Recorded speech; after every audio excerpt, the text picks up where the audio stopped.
Un jour, n'ayant pas mon rasoir, chez un coiffeur, je dus m'asseoir. Un jeune commis bien aimable m'offrit un fauteuil confortable. Me voyant, le patron tout bas lui dit: « Attention Nicolas, vous n'êtes plus un débutant, voilà votre second client.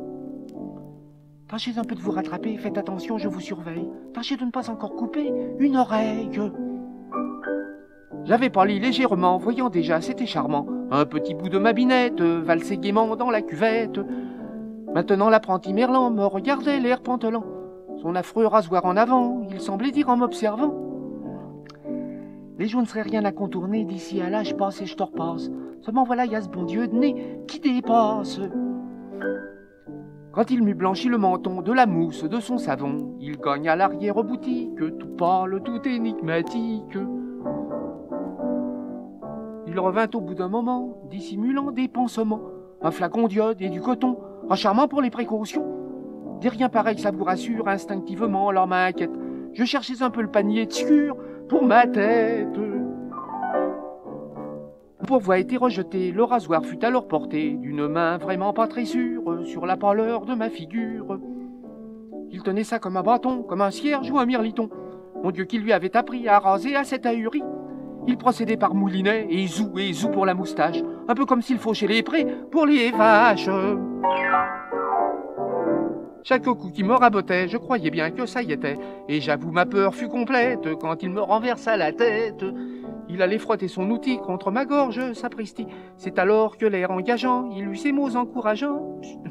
Le patron me surveille, je le sens bien, il va me foutre à la porte si je loupe. Soyez gentil, hein, mine de rien, si je vous coupe. Continua-t-il à mi-voix, aïe donc là que je me coupe le doigt. Puis il ajouta ces mots vagues, je viens finir par faire des blagues. Là, m'approchant de mon cou, une idée me vint tout à coup. Vous avez rasé tout ceci, la moustache, bon, bien merci, ça suffit, je viens de décider, c'est peut-être pas la mode, mais je m'en fiche. Ça fera plus coquet, je vais garder la barbiche. Je veillais sans perdre de temps, tout étonné, mais bien content de me tirer de l'aventure, sans une seule égratignure. Depuis chez moi, le plus souvent, je me rase tout comme avant, mais dès que je tiens dans mes doigts mon rasoir, je ne sais pourquoi. Je repense à l'autre Iroquois, je me revois là sous sa coupe. Ça m'impressionne et chaque fois, je me coupe.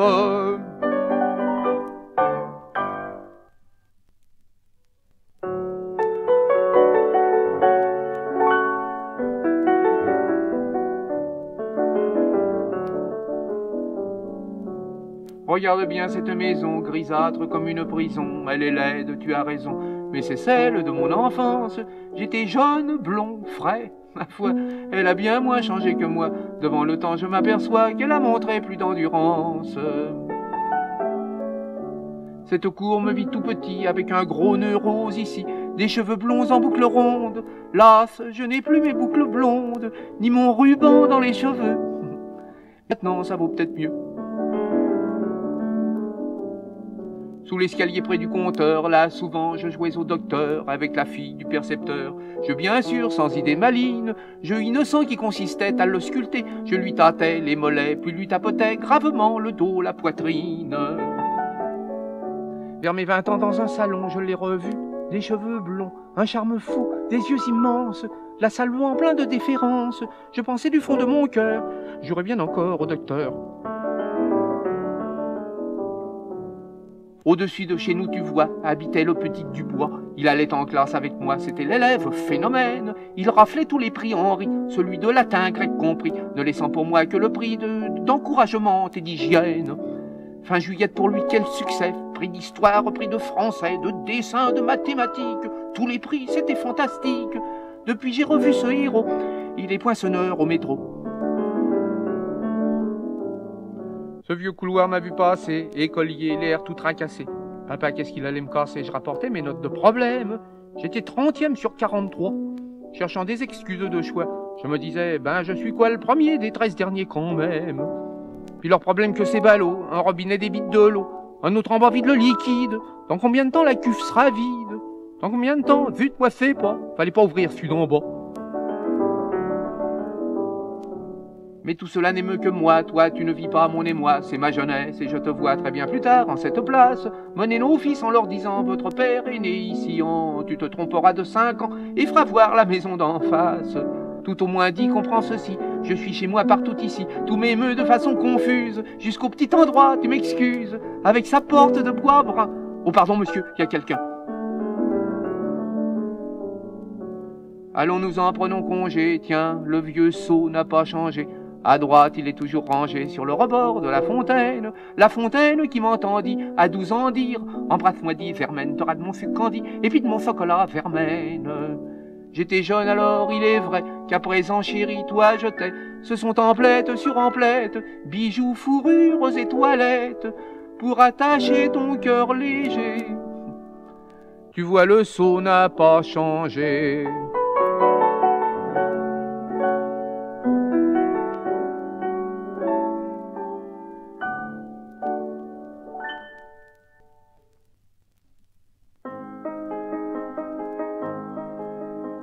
Chez elle, après dîner dimanche, ma vieille tante Marie-Blanche me dit « Prends ton tilleul, après, si tu veux, je te montrerai un gros album de vieux portraits. C'est celui qui vient de ta grand-mère, voilà. Maintenant, si tu préfères que je te chante quelque chose au piano, mon choix fut fixé aussitôt. Les photos plutôt, les photos. »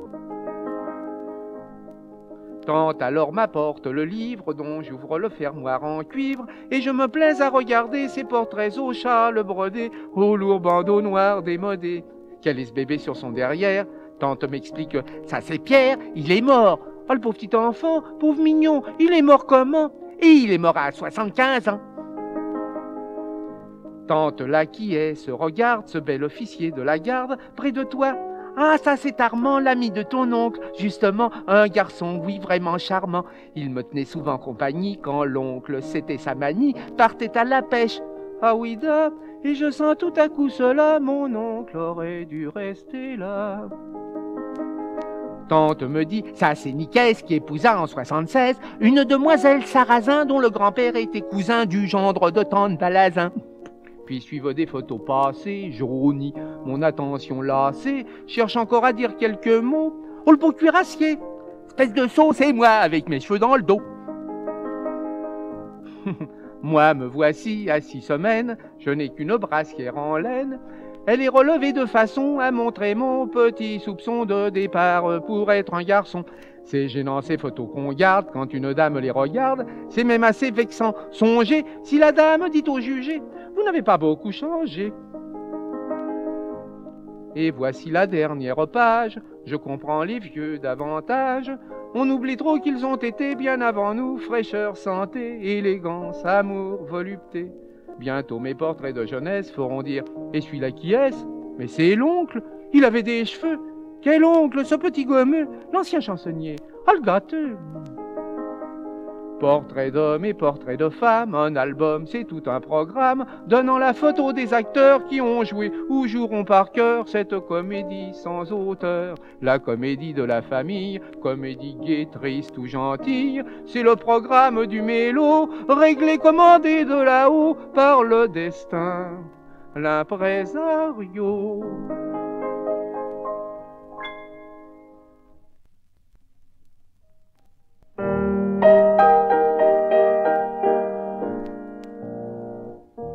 C'est de la bonne sous-soupe, ça, madame. On n'en veut pas. Toto, tais-toi, sans quoi je le mange tout le bon miam-miam. T'en auras pas, tout sera pour moi. Mange ta bonne bouillie, mon petit ange. Non. Toto, t'auras pas de bonbons. Moi, je l'aime ta bouillie, regarde, je la mange. Y a un truc. Ah, t'es bon, t'es bon. Mange une cuillerée pour petite mère, une autre pour Kiki. Maintenant, une grosse pour grand-père. Puis tiens, une belle pour je sais pas qui. Une cuillerée pour Mme Bidouche, la concierge. Une pour le chaton, pour petit chaton. Une cuillerée pour le poisson rouge. Une autre pour la suspension. En mangeant de la sous-soupe sans relâche, ton bon grand-père a réussi à se faire pousser des belles moustaches. Tonton aussi. Grand-mère aussi. Mange de la soupe, c'est ce qu'il faut faire pour devenir grand, fort et trapu, pour être beau, beau comme Pépère, pour me ressembler. Hein? J'en veux plus.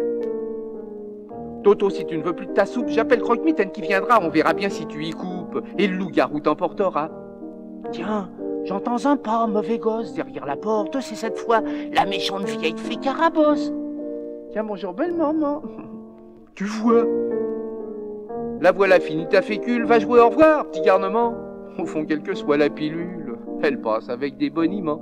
Ainsi je pense aux gens d'affaires qui, moi, m'ont tué avec des mots. Mine de caviar, gros coup à faire, 300%, soupe à toto. Le commerçant pour sa camelote vous dit, c'est ce qui se fait de mieux. Puis ce ton vert sur son carotte, ça va si bien au teint de monsieur. En rentrant madame un soir même, les yeux battus, l'air échevelé, dit à monsieur, mon coco que j'aime, je te jure, je viens de me faire onduler. Pour avoir sa voile éligible, dit aux citoyens, plus d'impôts et patati, droit invincible, et patata, soupe à toto. Ainsi mon fils, plus tard je pense, pour travailler tes sentiments, on ira chercher la puissance des mensonges, des boniments. À moins que toi, fort au contraire, malin, débrouillard et finot, tu tiennes aux autres la cuillère. Soupe à toto, soupe à toto.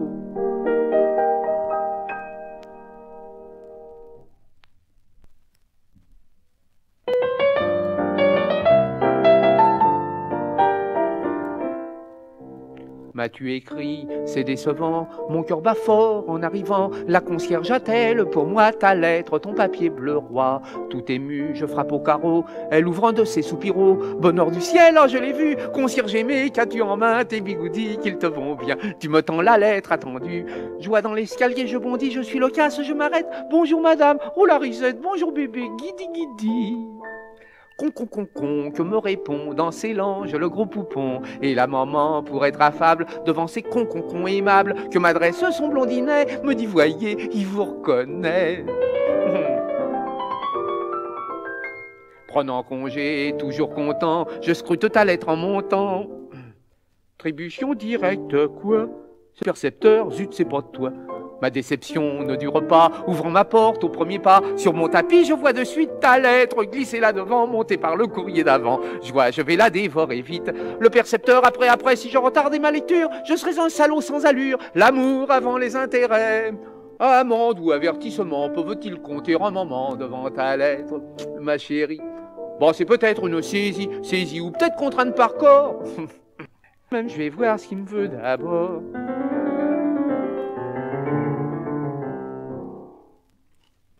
Quoi se moque de moi. 5000 francs, non mais pourquoi? Pour les portes et fenêtres, 5000 francs. Je ne comprends pas, c'est effarant. De ton mot pour me calmer. Lisons, mon bien-aimé, loin de toi que je me sens seul. Chaque jour ton nom 5000 fois est murmuré, redit par moi. 1000 francs l'autre, il se fout ma gueule. Que je m'ennuie, mon tout petit, pourquoi la vie fait qu'on se quitte? Mon Trouffignon, écris-moi vite. Sans Trouffignon, tiens, c'est gentil. Les portes et fenêtres, 5000 francs. C'est peut-être 500. Non, c'est écrasant, 5000. Je vais réclamer tout de suite. Où en étais-je? Écris-moi vite, vite à l'adresse que voilà. Oui, écrire à ce fumier-là. Je lui écrire, il se fout des gens. Voilà, monsieur, je n'ai pas d'argent. 5000 balles, il a des visions. Où veux-tu que je les prenne, voyons? Tutoyons tout à l'amour. Hier je suis allé au bourg, j'ai vu saurais-je pardonner, deux petits chapeaux bien attirants, aussi envoie-moi 5000 francs. Bon comme lui, c'est ma tournée. Tu vas crier, j'ai pas d'argent, tu vas dire, où veux-tu que je les prenne? Amour, qu'à cela ne tienne, prends ton gilet bien gentiment. Quoi? La doublure à l'intérieur, fouille la poche près du cœur, je sais c'est là que tu les caches, tous tes gros sous mon avache. Oui, devrais-je mettre mon pognon là? Percepteur, n'écoute pas ça. Enfin calmé, dévotement, je range avec des soins d'amant ton mot d'amour délicieux parmi mes papiers précieux. J'y range aussi la sommation, pardonne ma profanation. Tu sais ma maison minuscule, un seul tiroir, c'est ridicule, doit conserver tes mots charmants. Et les papiers enquiquinants, froid papier vert, doux papier bleu, dormez-vous là pour des années? Quel sera par la destinée le premier brûlé de vous deux? Oui, ton amour, si fort pourtant, sera mort peut-être au printemps. Mon cœur meurtri, tout à sa perte, retrouvera les feuilles vertes, car le percepteur, mon amour, lui, hélas, durera toujours.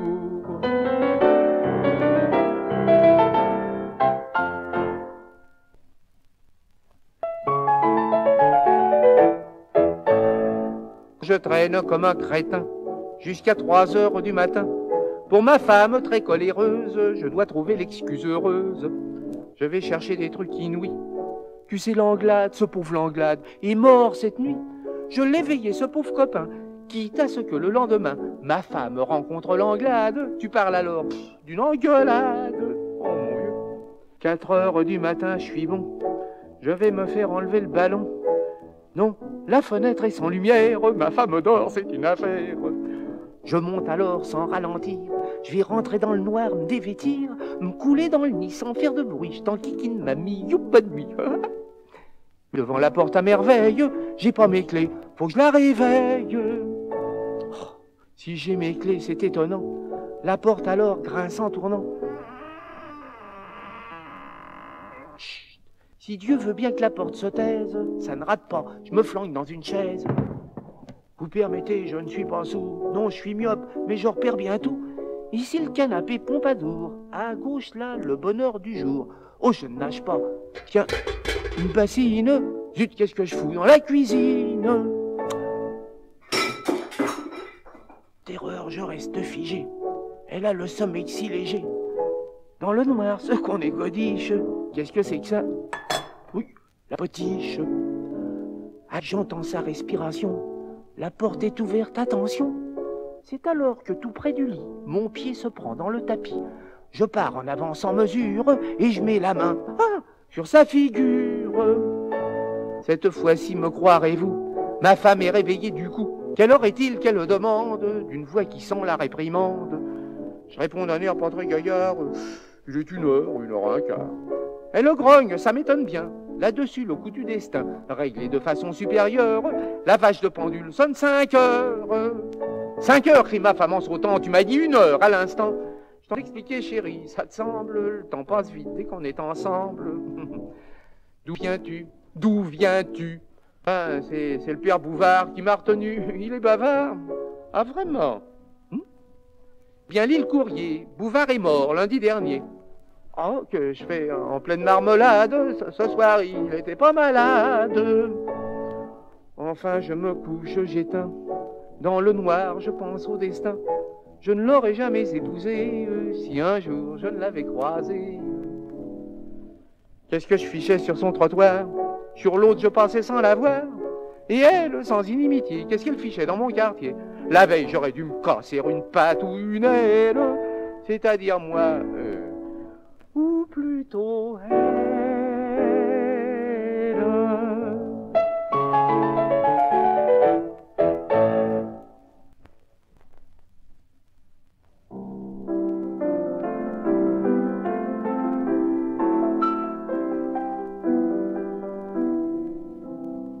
Décembre, le mois des étrennes, c'est le mois où dans notre dos, nos femmes dans nos poches prennent l'argent pour nous faire un cadeau.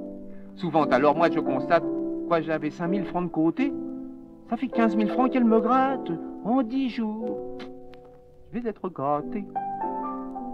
Qu'est-ce qu'elle va me donner, la mignonne?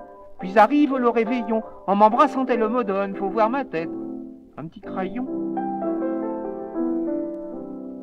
Pour mes petits-neveux, j'achète d'abord un jeu désopilant intitulé La Grenouillette, puis un pantin de satin blanc.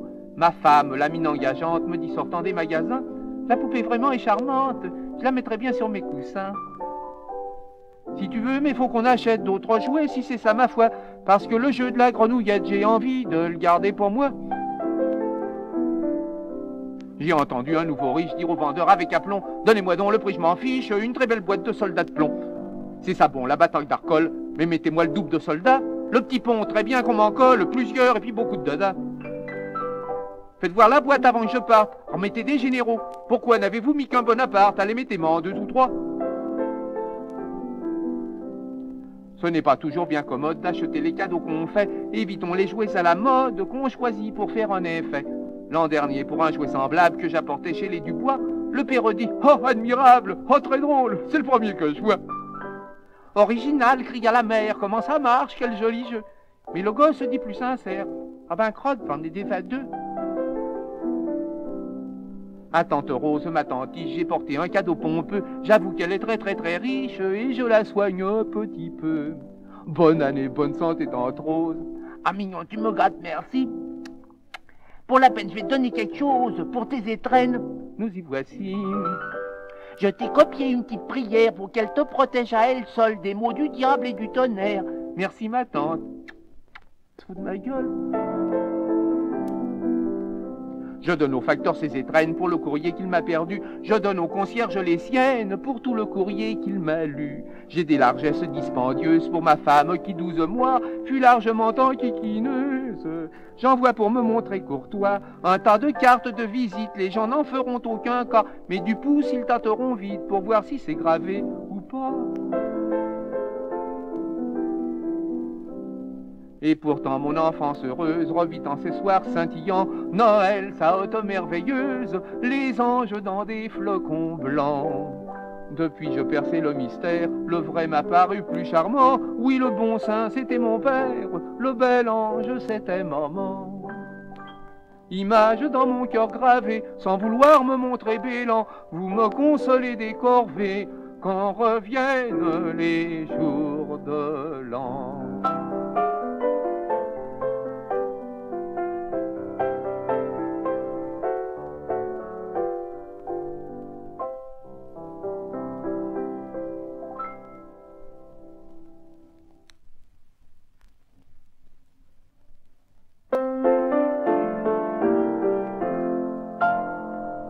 Un mauvais haut-parleur hurle sous la verrière.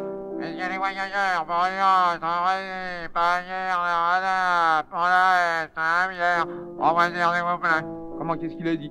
On a compris pourtant qu'il allait être l'heure. Les uns semblent heureux, d'autres sont atterrés. Ils rient nerveusement, ils parlent haut, ils pleurent. Ceux que la vie va séparer.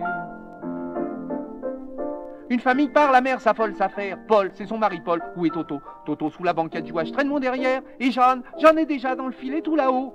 Tire pas la barbe du monsieur Adrienne. Paul, as-tu les billets et le saucisson? As-tu fermé le compteur? Où est le panier de la chienne? Paul, tu n'as pas changé de caleçon. Un monsieur qui reste tient ce langage. Au revoir mon cher, écrivez-moi de là-bas. Bien le bonjour à Fécamp, c'est ça, oui. Bon voyage. Il sourit. Bon voyage. Et le train ne part pas.